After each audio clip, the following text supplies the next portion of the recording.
नमस्कार मित्रांनो, अस्सल हाताची चव या मराठी यूट्यूब चॅनलमध्ये तुम्हा सर्वांचं स्वागत आहे। तर आजच्या व्हिडिओमध्ये आपण एक वेगळी अशा भजीचा प्रकार बघणार आहोत। हिरव्या कांद्याच्या पातीची भजी। ही भजी खायला एकदम खमंग लागतात, तुम्ही एकदा नक्की ट्राय करा। खायला खमंग तर आहेतच, पण बनवायलाही अतिशय सोपी आहे।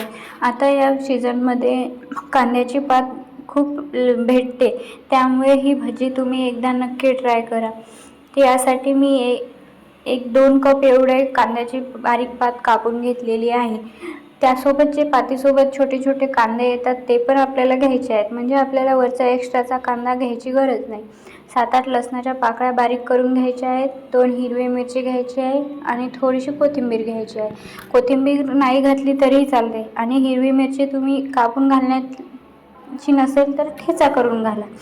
तर यामध्ये चवीनुसार मीठ घालायचे आहे, थोडीशी पाव चमचा एवढी हळद घालायची आहे आणि थोडंसं लाल तिखट घालायचं आहे। हिरवी मिरची जास्त घातली तर लाल तिखट घालण्याची गरज नाही, हे पूर्णपणे ऑप्शनल आहे। तुम्हाला जेवढं तिखट लागते तेवढंच तुम्ही लाल मिरची किंवा हिरवी मिरची घाला।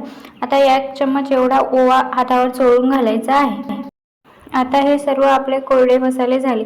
आता यामध्ये 1 मोठा चम्मच एवढे तांदळाचे पीठ घालायचे आहे व 1 वाटी एवढे थोडे थोडे करून बेसन घालायचे आहे। म्हणजे कसं आहे, जास्त कांद्याच्या पातीला पण पाणी असतं आणि वरून थोडंसं पाणी घालायचं आहे। आता हे सर्व आपल्याला मिक्स करून घ्यायचे आहे। आता हे पूर्ण एकजीव झाले, म्हणजे मीठ हळद हे सर्व कांद्याच्या पातीला व्यवस्थित लागले की यामध्ये जर थोडे थोडे पाणी करून घालायचे आहे। जर जास्त पाणी तुम्हाला लागत नसेल तर नाही घातले तरीही चालेल।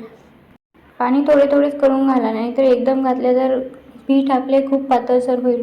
आपल्याला पातळसर आणि जास्त घट्टसरही एवढे पीठ नाही करायचे। बघू शकता आता यामध्ये मी अजून ते राहिलेले थोडेसे बेसन घालणार आहे, म्हणजे आपलं पीठ व्यवस्थित एवढं घट्टसर होईल। आता हे पूर्ण माझं बेसन घालून झालेलं आहे। आता तुम्ही व्यवस्थित 1-2 मिनिटे असे व्यवस्थित मिक्स करा, म्हणजे कसं सर्व मसाले कांद्याच्या पातीला व्यवस्थित असे लागतील। बघू शकता या प्रकारे असे पूर्णपणे व्यवस्थित करून घ्यायचे आहे। जास्त पातळ झाले तर भजी बरोबर होत नाहीत, त्यामुळे बघू शकता एवढं घट्टसर आपल्याला हे करायचं आहे। आता हे आपल्याला 5 मिनिट व्यवस्थित झाकून ठेवायचं आहे। बघू शकता 5 मिनिटानंतर आपले पीठ बरोबर व्यवस्थित भिजलेलं आहे। आता आपले तेलही चांगले कडकडीत असे गरम झालेले आहेत। आता यामध्ये आपल्याला एक एक करून असे मोठे मोठे भजी सोडायचे आहेत। तुम्ही छोटे मोठे जसा तुम्हाला पाहिजे तसा आकार देऊ शकता। मित्रांनो, आता सध्या पावसाळ्याचा सीझन चालू आहे, तर आपण वेगवेगळी भजी नक्की ट्राय करतो। तर तुम्ही ही एक वेगळ्या प्रकारची भजी नक्की ट्राय करा, जी खायला एकदम खमंग लागतात आणि बनवायला एकदम सोपी आहे। संध्याकाळच्या चहासोबत हो की दुपारी मुसळधार पावसात हो, ही गरमागरम भजी एकदा तुम्ही नक्की ट्राय करा। खायला खूप म्हणजे खूप खमंग लागतात।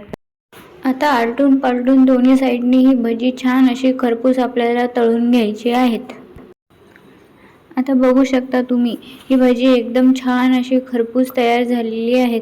मित्रांनो, इथे मी कढईमध्ये जास्त तेल घेतलं नाही, कारण की ही भजी जास्त तेल पितात, म्हणून आपण जास्तीचं तेल घ्यायचं नाही, थोडंसं तेल घ्यायचं। आणि भजी तेल पिण्यापेक्षा ते जास्त तेलकट होतात, म्हणूनच तेल कधीही कमी घ्यायचं। बघू शकता खरपूस आणि एकदम खमंग क्रिस्पी अशी आपली हिरव्या कांद्याच्या पातीची भजी तयार झालेली आहे। मित्रांनो, तुम्ही ही पावसाळ्यात रेसिपी एकदा नक्की ट्राय करा। व्हिडिओ आवडला असेल तर एक लाईक, शेअर, कमेंट नक्की करा। आणि हो, तुम्ही हा व्हिडिओ कुठून बघता तेही नक्की कमेंट करून सांगा। थँक्यू।